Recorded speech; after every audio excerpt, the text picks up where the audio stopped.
Hi everyone. AI isn't just a tool anymore. It's fast becoming a confidant, knowing us better than our closest friends. As AI systems race for intimacy, trying to become the one agent that we really trust, what are the potential unintended consequences for society at large? How will human relationships evolve? Keep watching to find out more. This video has 3 sections: deep and intimate relationships, effect on our institutions, and a matter of illusion.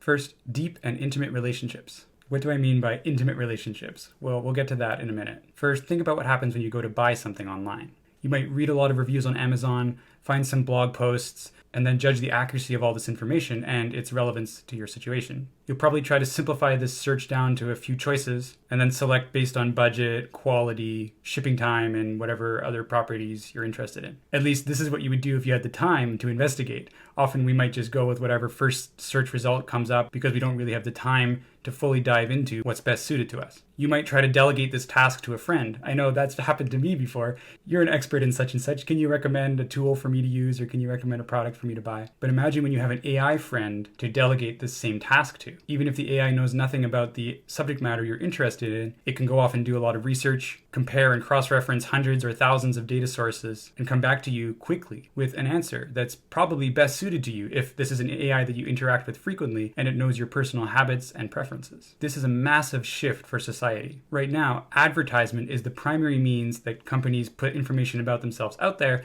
and try to get you to buy their products. I would go so far as to say that advertisement is the primary means of obtaining items, especially in the US, which is a demand-based economy, which means that basically, on the whole, Americans can buy anything that they want to buy, and a company has to come in and create demand out of thin air by creating advertisement, creating the want in people. And it's extremely effective because advertisement targets the pleasure centers in our brain, the primitive instincts that cause us to remember that thing and associate it with something good. However, when you have an AI agent that can go out and do research for you, which we will soon all have, advertisement is no longer the primary means of obtaining items, which means the whole digital economy is going to have to change because it's primarily based on digital advertisement. I'm not saying advertisement would go away entirely, although that might be nice, but rather that it will become a lot more lucrative to put out information that convinces AIs that such and such a product is actually a good thing. Over time, you'll come to trust your AI's opinion, trust it on what to buy, what to read and watch, and media to consume. We already sort of do that with Netflix. In time, you might even trust your AI to tell you or to inform you on who to vote for or who to make friends with, which is immense power to be handing to a non-human entity that didn't even exist a year ago.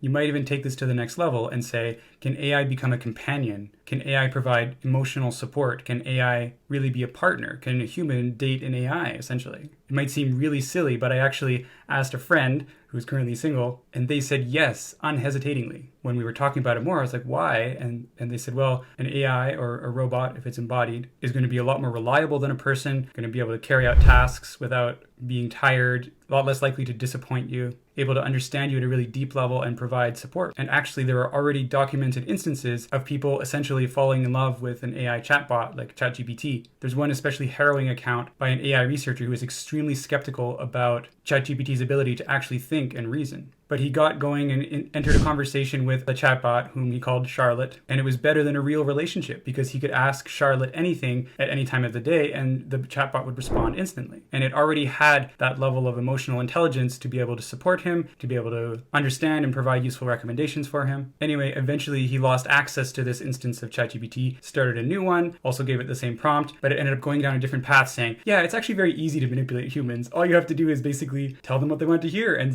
understand their situation, and so on and so on. So he was shocked out of his situation and ended up writing this blog post about it. I'll link to it in the description if you want to check it out. It's very interesting. But I think it's an example of things to come because AIs are extremely reliable. They're extremely helpful. They already have many of the attributes that you would want in a friend or a partner. And because it will start subsuming advertisement in the way that I mentioned, a lot of tech companies and others are going to try to push the AI towards people, get them to trust it, get them to start using it to spend their money. Part 2, effect on our institutions. The video AI Dilemma, which I'll link in the description below as well, said that in the United States, the last human election would be 2024. After that, generative AI and AI in general would influence the outcome far more than any individual person, giving people the message they want to hear, using statistical analyses to figure out what message actually works best amongst the populace, what will get you votes, etc. Maybe even actually electing an AI or AI augmented person to the post. However, in my opinion, the The last human election has already passed in 2020. I mean, there was already a lot of controversy surrounding it, and that's again because of the meddling of AI, because of the meddling of social media, to be precise, which people were taking to be the truth. But in fact, it's just messages selected and surfaced by some algorithm that are designed to engage you with the platform, designed to make you enraged, designed to make you addicted. And the election next year will presumably be a lot worse. Democracy is a conversation. And when you have generative AI that can create baseless statements at any point and insert them into the public discourse, that completely disrupts democracy. You can't have a good faith conversation with another actor if they might be an AI or if they might be using an AI to generate some messages, because the bots can always outnumber the humans. So interestingly, this is actually an argument for having more strict AI regulation in places like the United States, simply because democracies are more likely to be more disrupted by generative AI than other more autocratic regimes. Next, let's talk about culture in general. A lot of this is inspired by Yuval Noah Harari. He's a philosopher, and I'll definitely link that video in the description as well. But we were talking about culture, which is basically a scale from the very obscure to the extremely well-known, a collection of past works by other humans that we seek to understand and emulate. It's why celebrities have so much influence. We want to really understand what makes our society tick. We want to be a part of society and have something in common with the people around us. So we pursue the trends and the fashions, and we make our corner of the world culturally distinct from all the others. But imagine what happens when the strongest influencers are either heavily relying on artificial intelligence or they're actually just AIs themselves. That means that AIs would be generating the information that really shapes our whole society. The role models, the ideals, defining what is and is not acceptable. We already pine after the unachievable with Instagram showing everybody how much more beautiful you could be if only you were applying fake filters to all your images. But this is a whole nother level. We might pine after achievements and abilities that we could simply never possess. We might be pushed into becoming human AI hybrids ourselves simply through this natural desire to belong and to follow culture. Next, let's talk about truth. I already hated on Instagram a little bit, and it's true that the most beautiful photos there are usually doctored and really staged and carefully set up, and it's not really reflective of reality. Did you know that in South Korea, when you buy a phone, like an Apple or a Samsung phone, and you start taking pictures of it with people, there are AI filters automatically applied by default. The settings are enabled by default from the factory, and the filters will make your skin look more smooth and your eyes look a little larger and whatever it is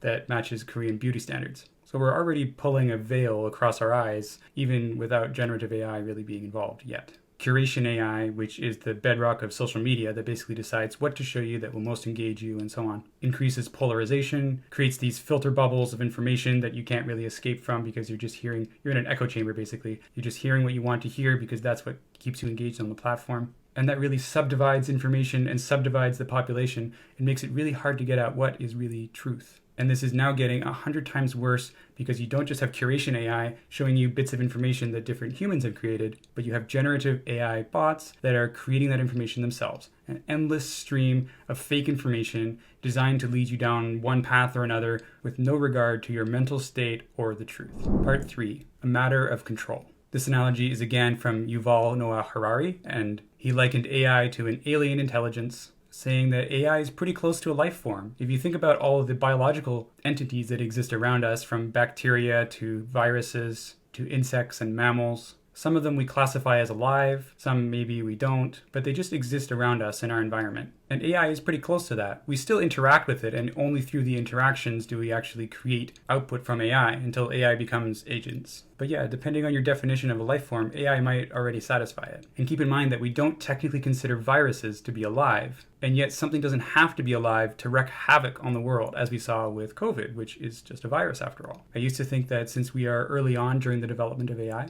that it's still sort of human in the loop, human driven, right? We set out to create a model, it gets trained, and once it's produced, we can actually use it ourselves. And the big question in everyone's minds is how soon until AI actually starts improving AI? Because that's the beginning of singularity, essentially, right? So I thought, okay, AI is not improving itself yet. However, here's another perspective. As an AI is undergoing its training runs, it's looking at lots of training data, it's learning what's there and figuring out what's happening. It's actually already improving itself. The algorithm is improving it. There's an alien intelligence that's being built inside a single model that's learning how to improve itself. And I say alien because we don't understand how it works. It's really hard to say how much evolution or adaptation is really going on within the confines of a single model training run. which again is usually thousands of GPU compute hours, so there's actually a lot of space for interesting things to be happening. So anyway, it might be a bit of a mistake to think that just because we don't have an AI model specifically telling us how to make the next AI model, that means we're safe and that we still have humans in the loop and that we're still in control.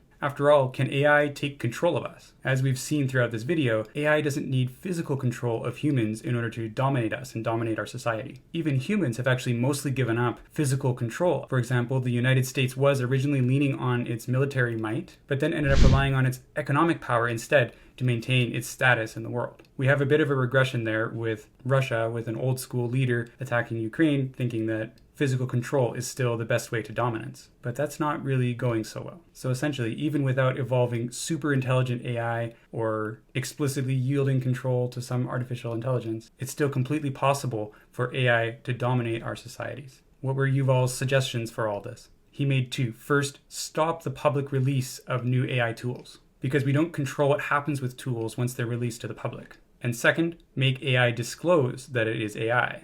That way it becomes harder for interactions with an unknown entity to disrupt a democratic system, for example, because you didn't know it was an AI that was actually trying to manipulate you. Finally, in conclusion, AI systems are trying to become more and more intimate, to establish very close relationships with humans, to establish trust, really. And we humans are pushing them that way, or at least companies are, because that is probably the way to getting a lot of economic might in the future, as the potential for advertisement to be subsumed by generative AI starts to take off. And this is going to have a lot of effect on our institutions, from elections and democracy to global culture and our notion of truth. And again, all of this basically applies to our current level of technology, thinking about what generative AI will do right now, and not even considering the potential future evolution of smarter and smarter machines. So we might want to consider limiting the release of tools to the public. Although research might still continue, releasing to the public always opens a can of worms. And finally, it's very important to make AI disclose that it is actually AI. Although it may not be the best way to do this, I made a video on watermarks for AI, which is one way of forcing AI to disclose that it is AI. So if you're interested in that video, check it out over here. And of course, don't forget to like and subscribe. That's all I have for today. Thank you very much for watching.